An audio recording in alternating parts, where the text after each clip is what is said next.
Ladies and gentlemen, there is a new strongest chess bot in the world. And in this video, I am going to test drive it for all of you. And that bot is Stockfish. Stockfish has historically dominated all other chess computers in head-to-head matches, in tournaments, and whatever it might be. And the most recently released version is 15. But in this video, 16 is released. And I paired it against Stockfish 15. You see, normally bots, they play against other bots. They don't really play previous versions of themselves. But the previous version of Stockfish is the best computer in the world. So I paired 16 with 15. And I'm going to show you some games that they played. Oh, and at the end, there is a plot twist like you would never believe. So I was quite disturbed by what I saw in the end of this video. Stockfish 16 is actually currently estimated to have a 50-point Elo advantage over Stockfish 15. So nobody really knows the exact estimate. It's like 3,600, 3,700. Stockfish 16 is 47 points higher rated in early testing versus its former counterpart.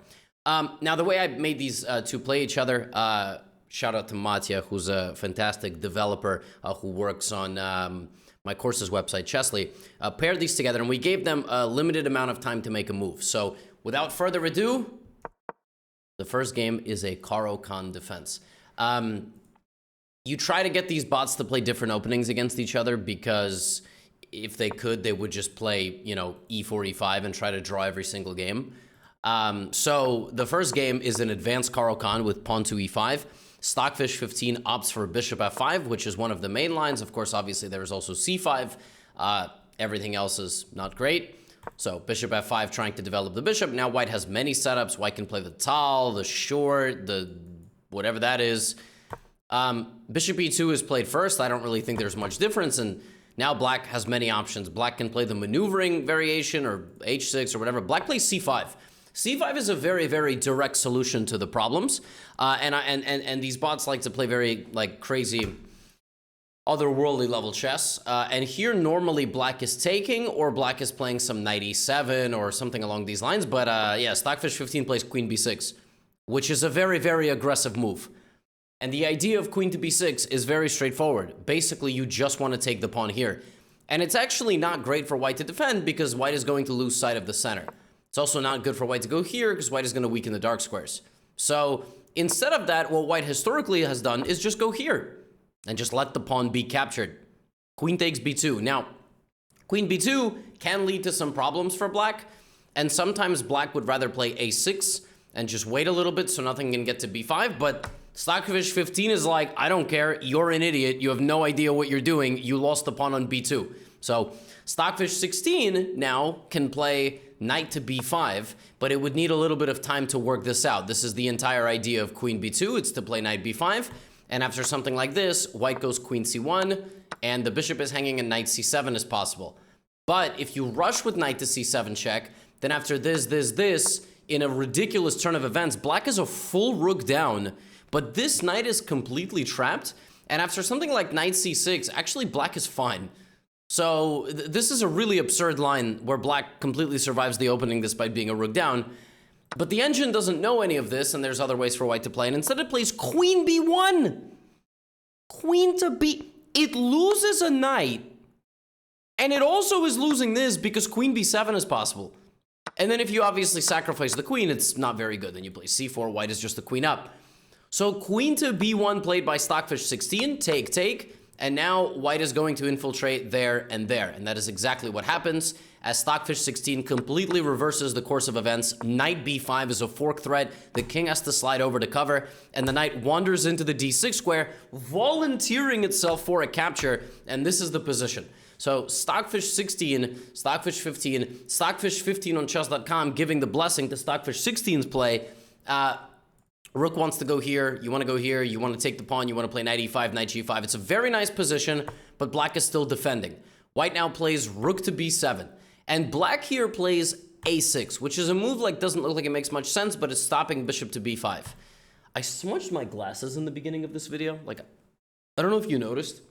I took my glasses off, and I smudged them so badly. So just bear with me because my head is hurting. Like, I thought I was just going to power through.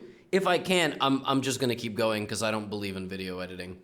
Yeah, that's actually quite annoying. But seems to have fixed it a little bit. Knight to g5, threatening this. And Stockfish 16 is infiltrating from multiple sides. Bishop to d3, trying to remove the bishop so knight f7 is possible. Black plays knight h6, and it's a desperate defending for Stockfish 15.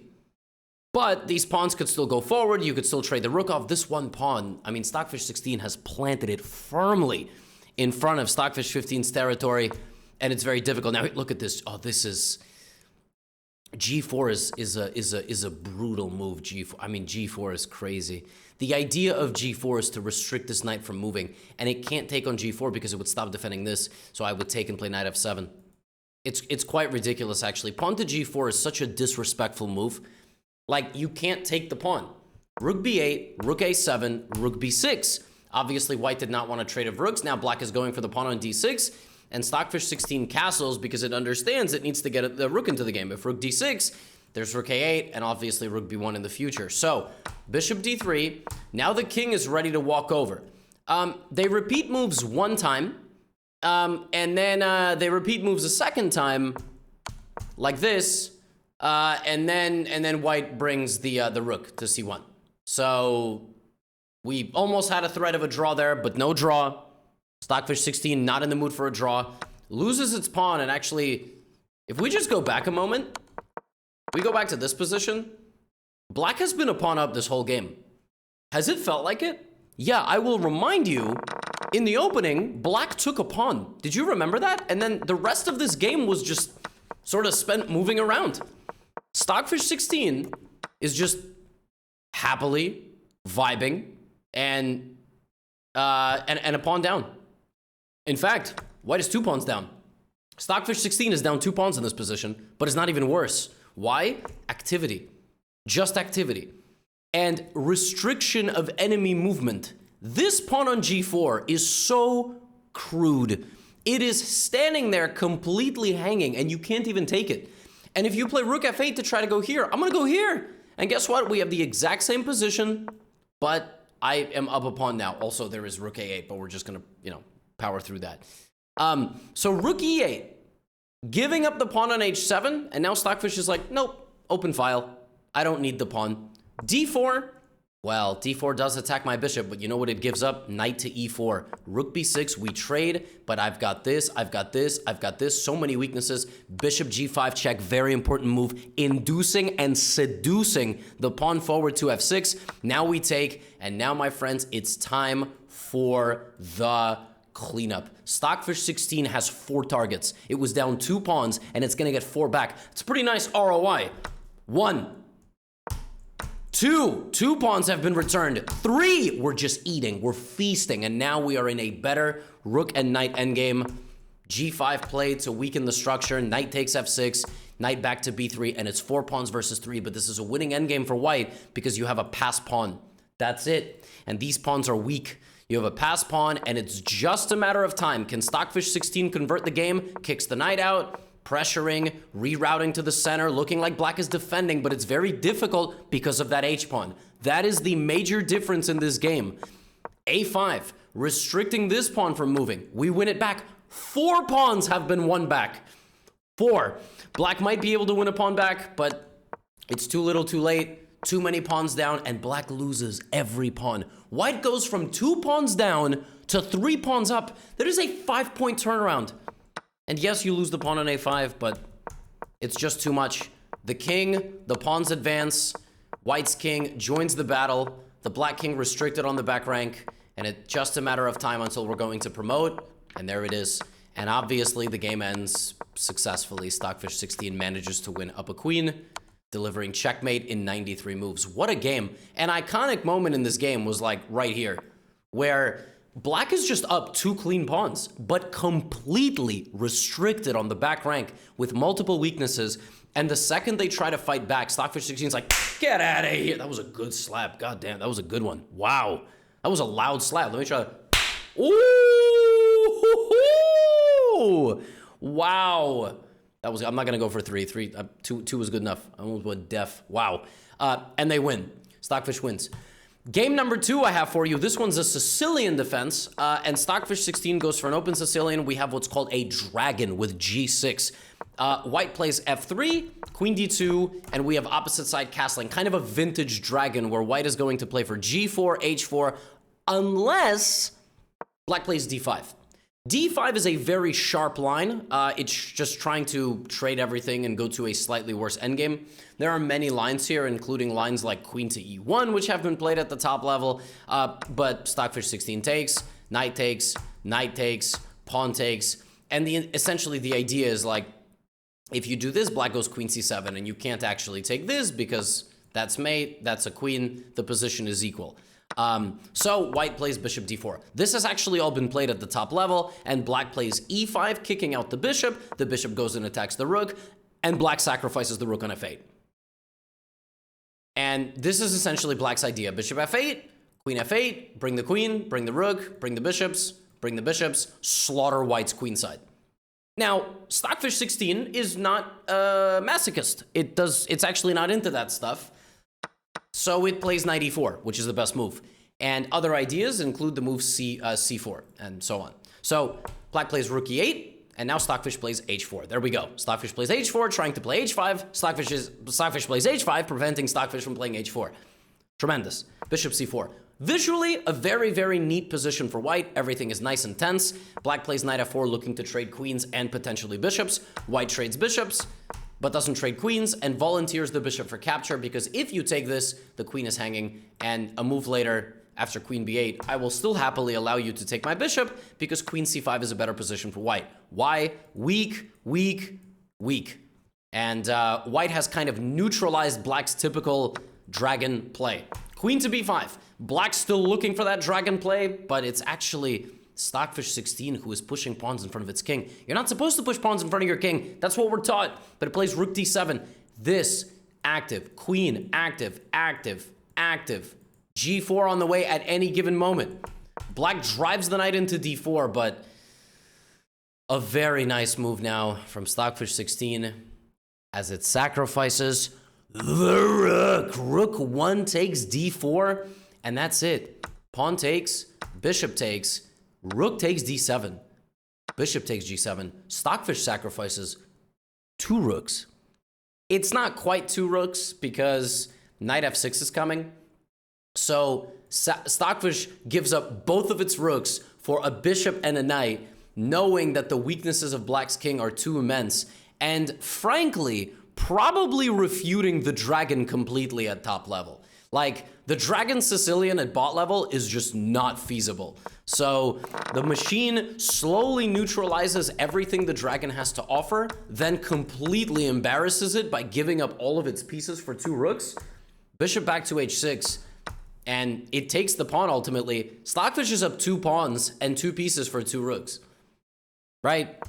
King H7, knight G5 check. It sacrifices the bishop. Queen D4, because you can't actually take the knight, because Queen D5. And this is just you're just losing. It's just a losing queen endgame.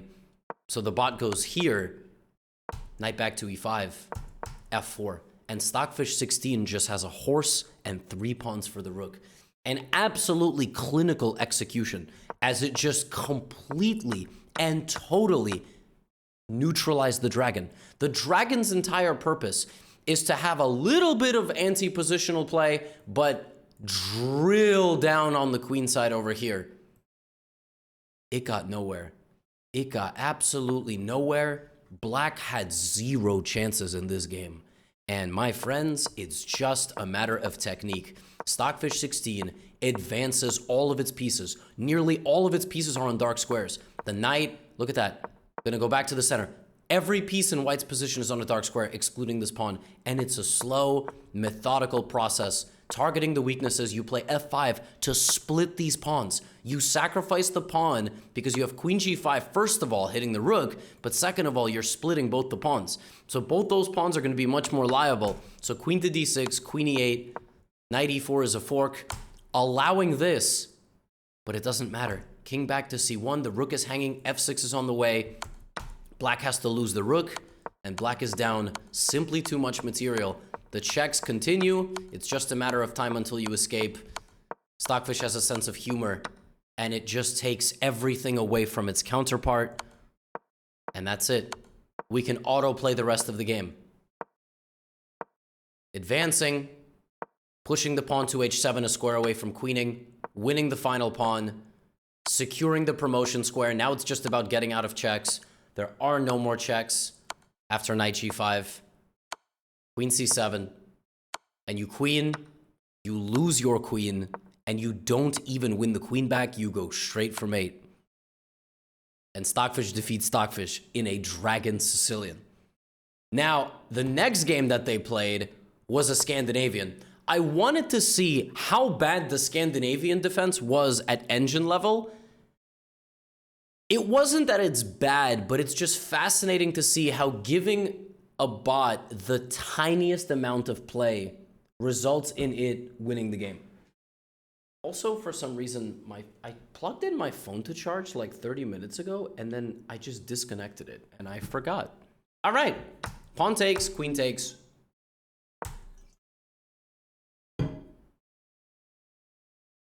Queen a5. This has all been seen before. The critical way to attack the Scandinavian is to play knight e5, bishop c4, and g4. So when knight e5 is played, you have knight c4 idea, so the queen actually needs to make a getaway. Like, I've had people blunder this against me, and then knight c4 is extremely unpleasant. You might lose your queen, so you have to be super, super careful. However, this move allows the queen to get back, but now there is g4. And there's a very historic and famous game, Vichy Anne and Joël Lautier, that went like this. Essentially, white tries to track down the bishop and trap it. Black goes here. White takes the knight. Black takes, and then dances the bishop to d5. And in the past, there has been rook h3 played in this position, f3 played in this position. This is a very interesting move. But castles is played by Stockfish, and we have the following position. This is a very obscure line where, for some reason, white has an advantage at engine level, but I never really understood how it's possible because white has pushed all these pawns. But basically, because white has the two bishops and black's knight is kind of restricted with moves like g5, white is just better. So, queen b6, c3. This pawn you can't take because rook b1, rook b7, queen f3, checkmate sometimes in the future. Black plays g6 to try to attack over here, and Stockfish is just like, oh, that's cute, a4. And if you take g5, it's not gh.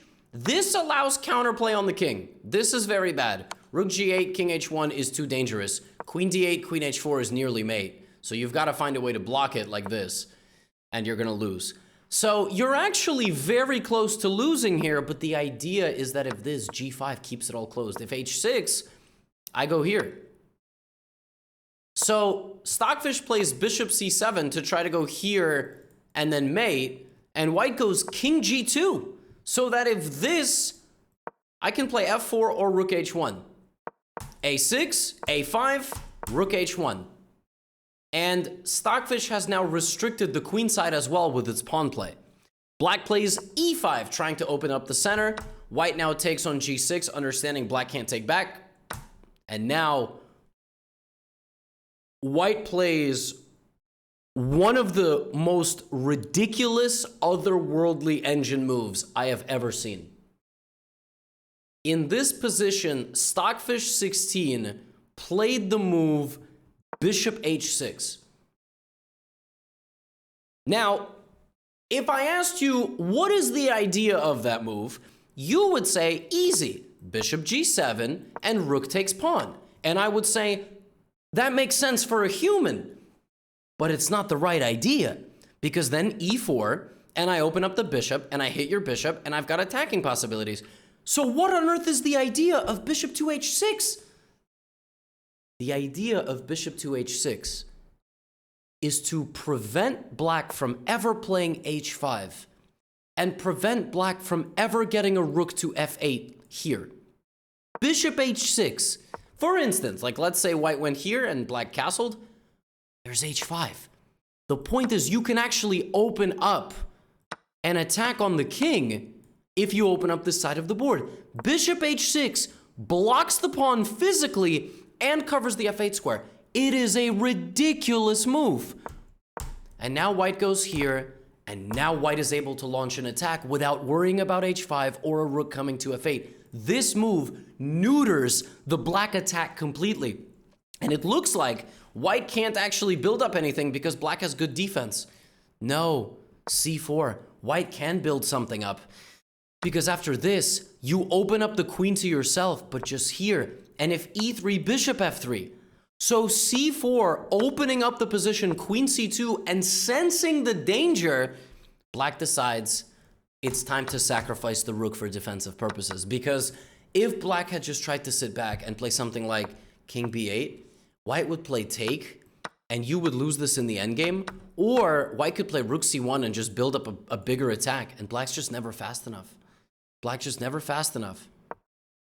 Rook f8, take, take.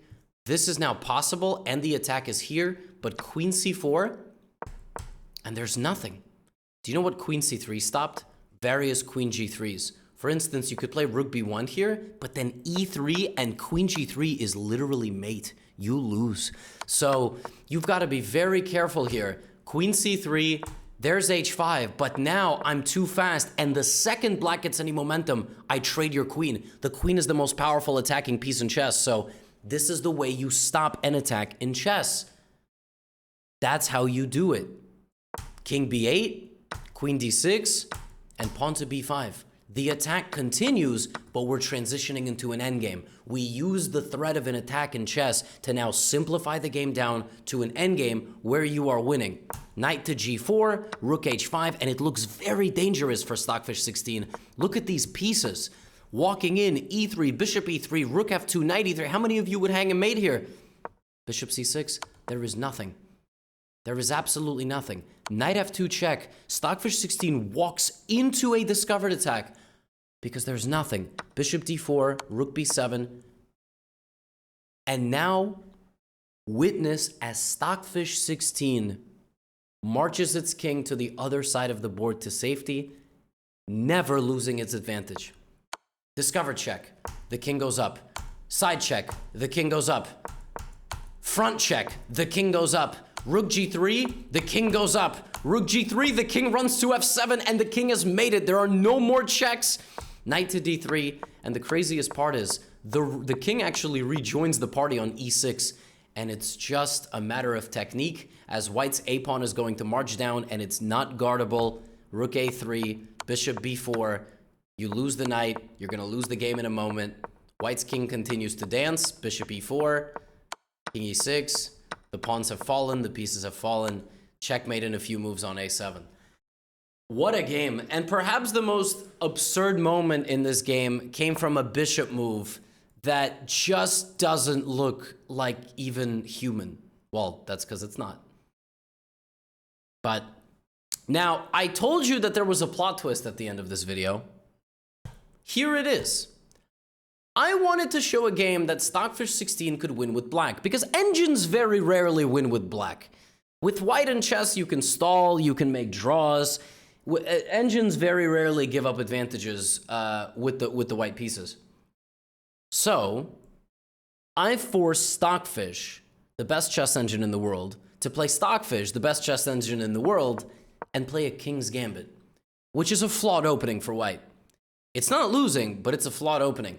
And Stockfish played bishop c4, allowing queen h4 and the loss of castling rights. This is the size of the advantage that Stockfish 16 was working with. It played d5, giving back a pawn, but forcing a move out of white, and now catching up in development. Knight f3, bishop d5, and now knight to e7 and d4. Stockfish 15 gives up a pawn as well. Take, take. Stockfish 16 says, no thank you, I want a castle. Fascinating stuff here, as neither engine wants to win any material, and white's king can't castle, but the pieces are getting pushed back. But instead of taking this and giving the initiative back to black, Stockfish 15 defends the center. It develops his pieces, and it holds a big center. Stockfish 16 tries to fight back with the move b6. Stockfish 15 plays c6. taking space, restricting the pieces, and wants knight b5, knight c7 for the endgame. But now bishop d6, king f2, and now the knight tries to get out from the edge of the board, but a3. Stockfish 15 has built a cage. The knight can't actually get out. This is insane. Stockfish 16 is basically playing without a knight. Bishop f5, b4. It's a full lockdown cage. That's it. Stockfish 16 could play rook e8 and attack over here, but it's playing the entire game without a knight. G5, that's what it's trying to do. Desperate times call for desperate measures. It already understands that the situation could be very dire. H3, F6, it builds up a brick wall on that side of the board, but rook A2 is gonna rotate over. Look at this. The other Stockfish is correctly trading the pieces because it understands this knight is dead. It sees the future. It's like, wait a minute, that's my older brother and it's been beating me up, but it made a mistake. Queen F7, now Queen A4, oh my goodness. Knight B8 back. The pawns are under fire in the center of the board. You can win the A7 pawn, but it's more important to keep the cage closed. Bishop to D3, now the knight drops back looking for the light squares. The queen goes back to D1 because there's no way out for the knight. Black's just playing down a piece. A6, white trades another pair of rooks because black is losing in every endgame. King G7, knight E4, bishop F8 back, pawn to G3, takes, takes, take. What is going on? F5, queen E5, king G6, oh my goodness. King F2, bishop G7, what's happening? White has infiltrated, but black is going back. H6, H4. But the brick wall is still here. The brick wall of the Great Wall of Stockfish. It's disallowing Stockfish 16 from ever moving its knight. Finally, black plays B5, but B5, that's it. You are never going to move anything on that side of the board. King F1, King G7, Queen H3, and now it's just a matter of time. A4, this is a massive decision. Opening up the cage, releasing the cage. Bishop B4, take. Knight takes B5, and now Stockfish has come to collect. Knight C6, sacrificing material, because if you take the knight, I have this. I've broken out of the cage at the right moment, and now I'm threatening a draw. But Stockfish 15 planned all this out. It doesn't take the knight. Knight C7. The bishop hangs, the knight hangs, knight e8 is a fork winning a queen. Unbelievable. Bishop d2, knight e8 check, king to f7, take. And if you take my knight, my pawn sneaks through. Insanity. Utter insanity. Bishop to f4, knight to d5, the pawn has made it through, and Stockfish 15 is up a piece and has a passing pawn. And that's it, my friends.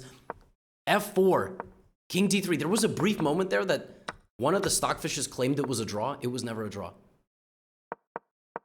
Knight back to b5, knight gives a check, and the pawn's made it this far, but that was it. As the white d-pawn advances, the knight stops everything. d6, e6, king e6. And the craziest thing is if you do something like this, I can go d7, and I can just wait. I can wait, you will bring me all of your pawns, and now you have to get out, and I win. F1 queen, that's exactly what happens. And in a ridiculous turn of events, Stockfish 15 has actually stood up to its older sibling, Stockfish 16, in an unprecedented victory with the white pieces. Again, giving a big handicap in the form of a king's gambit. But it gets the job done. That's crazy. That is actually wild, but it wins the game. And that's where we will end this video. Now, it would be more impressive if maybe Stockfish 16, if Stockfish 15 won with black, but what an idea in this game to build this brick wall and completely disallow this knight from coming out. I mean, sensational stuff, wow. That's all I have for you. Stockfish 16, 47 points higher rated than Stockfish 15, but not a fully perfect machine. Obviously, the bots were given a very limited amount of time to make their moves. I think in a classical format, some of these mistakes wouldn't happen, but I'm not gonna sit around waiting for 8 hours for a game to finish. So, hope this video was enjoyable. And if you're watching this and you're a Stockfish dev and you're like very technically trained, please understand I'm trying to break this down to a more general audience. They might be cringing at some of this stuff going, this is not exactly fully how you would do this, but anyway, I will see you in the next video. Get out of here.